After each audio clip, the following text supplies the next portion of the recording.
Okay, let's give this another shot. I had just gotten ready to start another video, and then we had somebody drop by unexpectedly. So here's my catnip. I need to take some in and get. Two of my cats like dried catnip, but not fresh.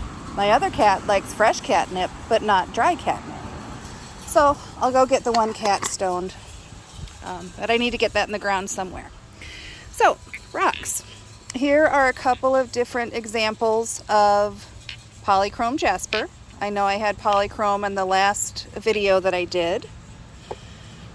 Here's a septarian. And a couple of Smoky Quartz. This one, though, has a lot of rainbow in it. Let's see if I can...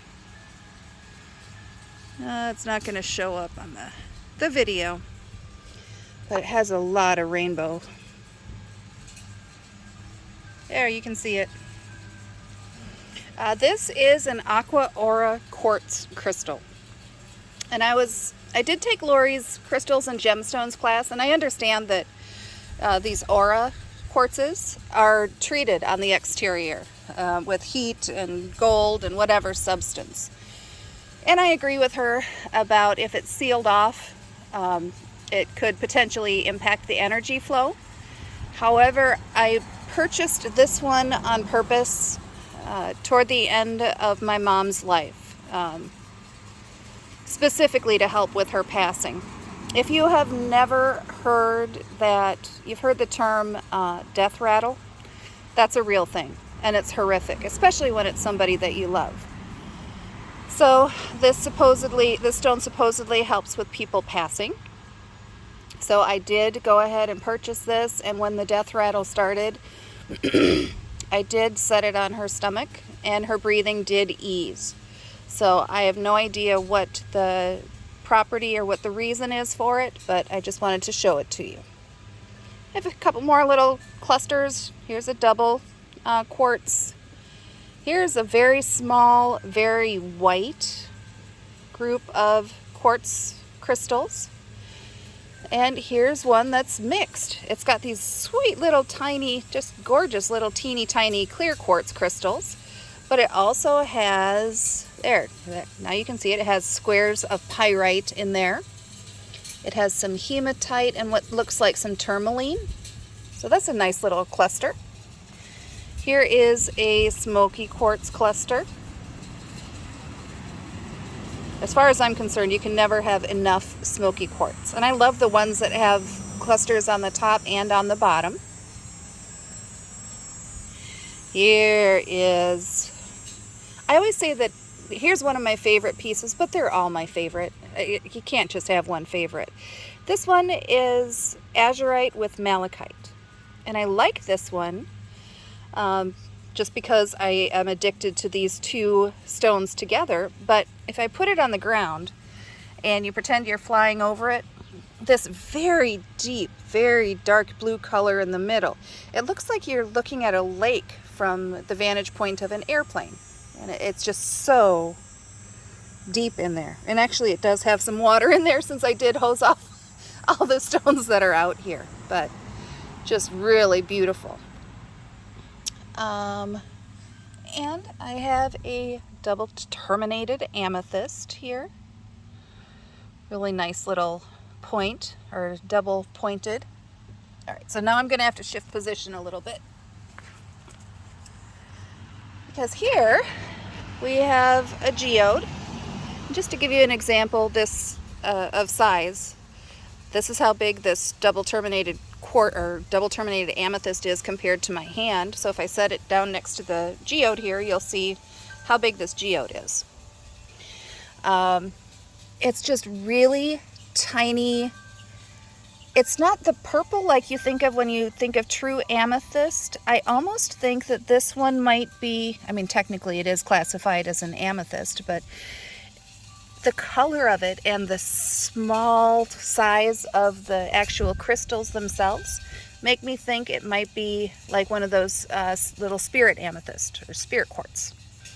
But, and no, you know me, I have to look along the edge. So this has, oh good, Somebody's running a weed whapper. That's awesome. Sorry, everybody. There's some red along here, so that indicates the presence of iron for hematite. And you can see where, there are some cracks in here, probably from when they were trying to split it open. And this one, it does have some of that black stuff on the back of it that I mentioned when here. Actually, here's a lot of this black rubber stuff breaking off. I don't really like that, but okay. All right, so now I have some smaller stones to show you. And some of them, here's a clear quartz. Here's a black tourmaline. Here's a point. I love rainbow fluorite. This is more green, but I love it. There's a citrine and a smoky quartz and another smoky quartz that has some interesting markings inside it. Oh my lord, this actually has a whole nother, see if I can get it. This has a whole nother quartz inside it. Like I can see it underneath the level of the top of this one. It has another quartz inside it. And I can't remember what that means. I'll have to ask Lori. Very cool. Some of these things I haven't looked at in the light of daylight before.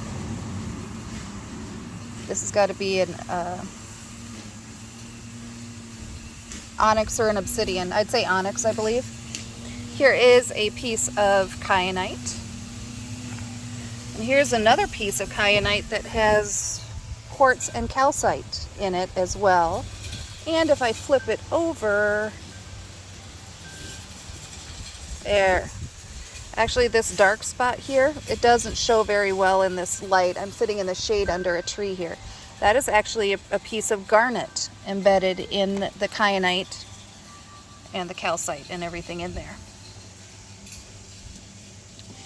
So here's what appears to be a snowflake obsidian, a little amethyst point, a really nice little amethyst point actually.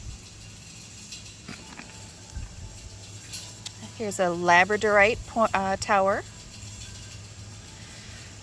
And here's a clear quartz point.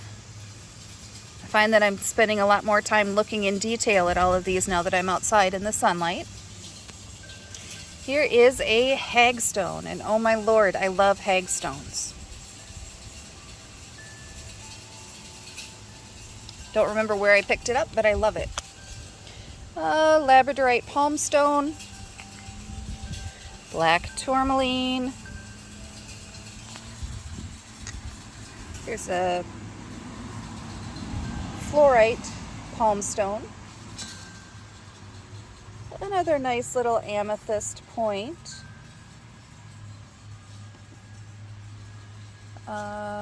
Here is lepidolite. I showed some on the other video that was in it's not a tower, but one of those free-form thingies. And this just shows it like in its... Wait, is this lepidolite? I'm having a brain fart. If this is not lepidolite, please let me know in the comments. It's shiny, and it's like a lavender purple. And here's what the side of it looks like. Here is some petersite, some of the blue-tinged petersite. I have some brown somewhere as well. Now, this is a big ass Shiva lingam. And when I think it was Lori's last crystals class, she was talking about how you tell if one is male and one is female.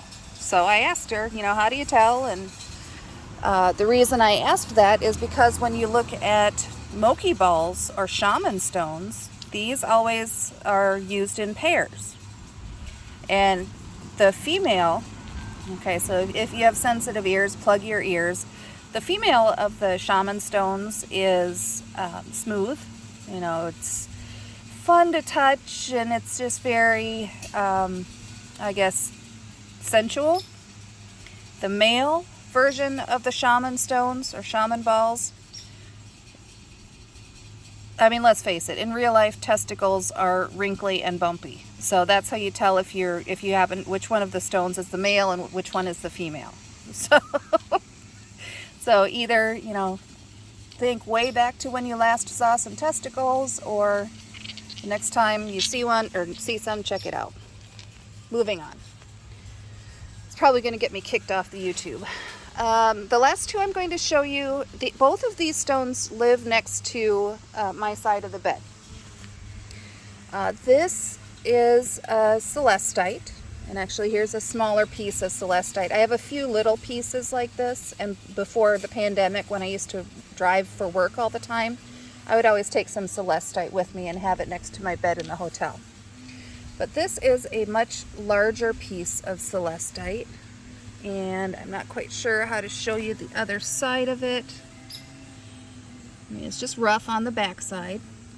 It has little cavities and nooks and crannies throughout this piece. It's just really cool. I love this. And I got it at a small local gem show, so I think I got this piece for like 25 bucks. So that was an excellent find, because you can't really find celestite for that little anymore. And this is Seraphinite. Now if I show you the bottom of the Seraphinite, if you've seen this already polished, you will recognize the way it looks like feathers on angel wings. I got this piece from a friend of mine who they have a business for crystals and gemstones. I had never seen a raw piece of Seraphinite before, and this particular one came from Russia. I have had it for probably 8-9 years now, and at that point it was becoming hard to find out of Russia. It would be probably pretty close to impossible to find from that source these days. It's kind of interesting to see the back of this, because you can see the little feather shapes, I guess, for lack of a better term, of the way it is formed. And then just teeny tiny, it's not going to zoom very well I'm just on my phone, obviously. But there's just little teeny tiny crystals and fibers inside this opening in the back of the stone. So that one was definitely not 25 bucks, but like I said, both of these sit next to my bed. Handy. So I apologize, I just realized as I was showing some of my stones that I have dirt under my fingernails because I've been repotting plants, and you know what? Life takes over and I'm playing in the dirt with plants and rocks. So I am happy as shit right now. We'll see how this uploads. I'll figure out how to upload this to YouTube. Please do leave comments or questions or anything else that I can show you. I do have a couple more boxes of stones I need to find and unpack after moving in here at Pete's house. So hopefully I'll have another show and tell in the near future. Bye everybody.